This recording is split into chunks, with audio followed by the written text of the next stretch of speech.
Madam madam എന്നെ വിട്. ഞാൻ എന്ത് തെറ്റ് ചെയ്തിട്ടാ മാഡം?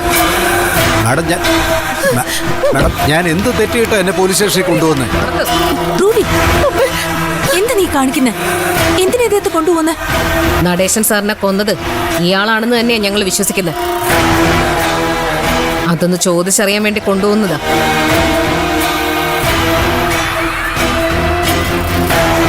ഏയ്, അതൊന്നും വേണ്ട. എനിക്ക് ഇവരാരെയും സംശയമില്ല.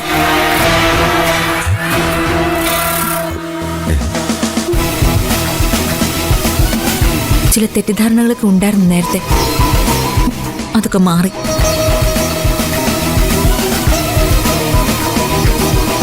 പാവം, ഇവരെയൊക്കെ കസ്റ്റഡിയിലെടുത്താൽ ശാപം കിട്ടും.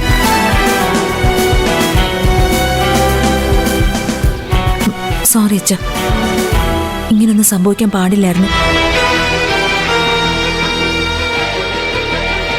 കേട്ടോ റൂബി, എന്റെ അച്ഛന്റെ മരണത്തിന് എനിക്ക് ആരെയും സംശയമില്ല.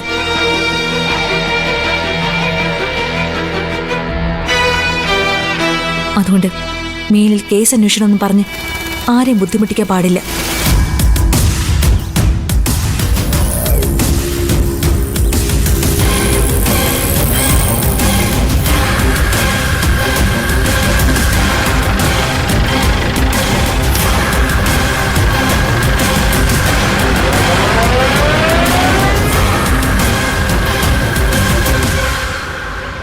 എങ്ങനെ മാപ്പ് പറയണമെന്നറിയില്ല.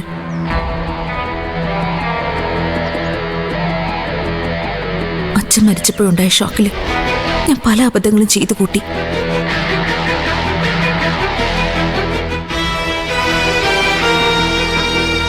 അത് ഈ റൂബിയോട് പറയുകയും ചെയ്തു. പക്ഷെ ഇവളത് ഗൗരവത്തിലെടുക്കുമെന്ന് ഒരിക്കലും വിചാരിച്ചിരുന്നില്ല. ഇനിയൊരിക്കലും നിങ്ങളെ ആരെയും ഞാൻ ശല്യം ചെയ്യില്ല.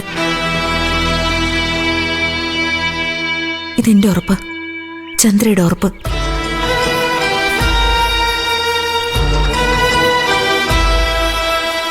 പോലീസിന്റെ സംശയം നടേശൻ സാറിന് വിഷം കൊടുത്തത് ഇവർ രണ്ടുപേരും ചേർന്നാണ്. ശുദ്ധ നുണ.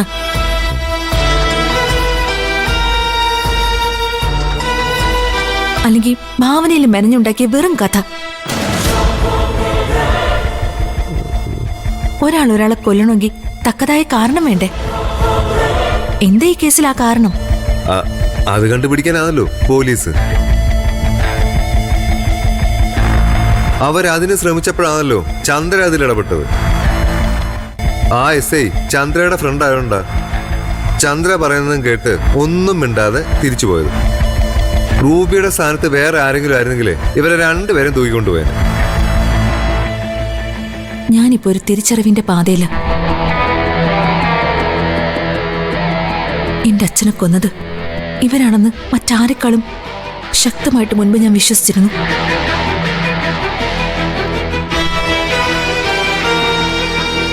അത് തെറ്റാണെന്ന് എനിക്ക് ബോധ്യപ്പെട്ടു. തെറ്റുപറ്റാത്ത മനുഷ്യരില്ലല്ലോ. തെറ്റ് പറ്റുമ്പോഴല്ല, അത് തിരുത്തുമ്പോഴാ മനുഷ്യൻ ശരിക്കുള്ള മനുഷ്യനാവുന്നത്.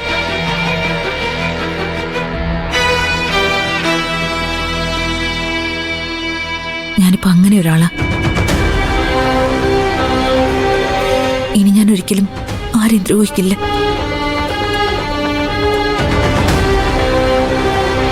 എനിക്ക് ചേച്ചിയോട് മാത്രമായിട്ട് അല്പം സംസാരിക്കാനുണ്ട്. പറഞ്ഞു. എല്ലാവരുടെയും മുൻപിൽ വെച്ച് വേണ്ട, നമുക്കങ്ങോട്ട് മാറി നിൽക്കാം. ചെല്ലുമോ?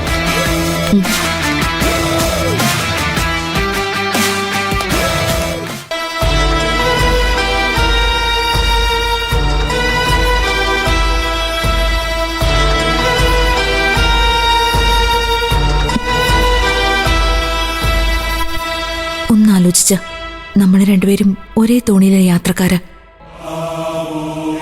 എനിക്കും ആരുമില്ല, ചേച്ചിക്കും ആരുമില്ല. ഒരർത്ഥത്തില് അനാഥര നമ്മളിപ്പോ. ഇങ്ങനൊരവസ്ഥയില് എന്തിനാ വെറുതെ പരസ്പര ശത്രുക്കളായിട്ട് ജീവിക്കുന്നേ? ഞാനല്ലല്ലോ, ചന്ദ്രയല്ലേ എന്നെ ശത്രുവായിട്ട് കാണുന്നത്. ആ തെറ്റ് ഞാൻ തിരുത്താൻ പോവാ. അതിന്റെ തുടക്കം ഇപ്പൊ ഇവിടെ കണ്ടത്.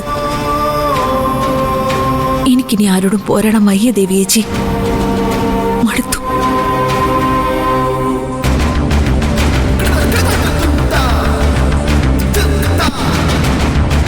അതുകൊണ്ട് ഇതുവരെ ചെയ്ത എല്ലാത്തിനും ചേച്ചി എനിക്ക് മാപ്പ് തരണം.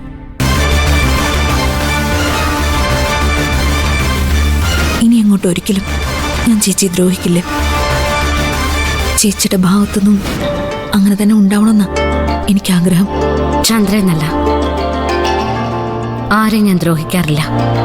അതെന്റെ രീതിയോ അല്ല. എങ്കിൽ നല്ലത്. ചേച്ചിക്ക് എല്ലാ നന്മകളും വരട്ടെ. ഇനി റൂബി ഒരിക്കലും നിങ്ങൾ അന്വേഷിച്ച് വരില്ല.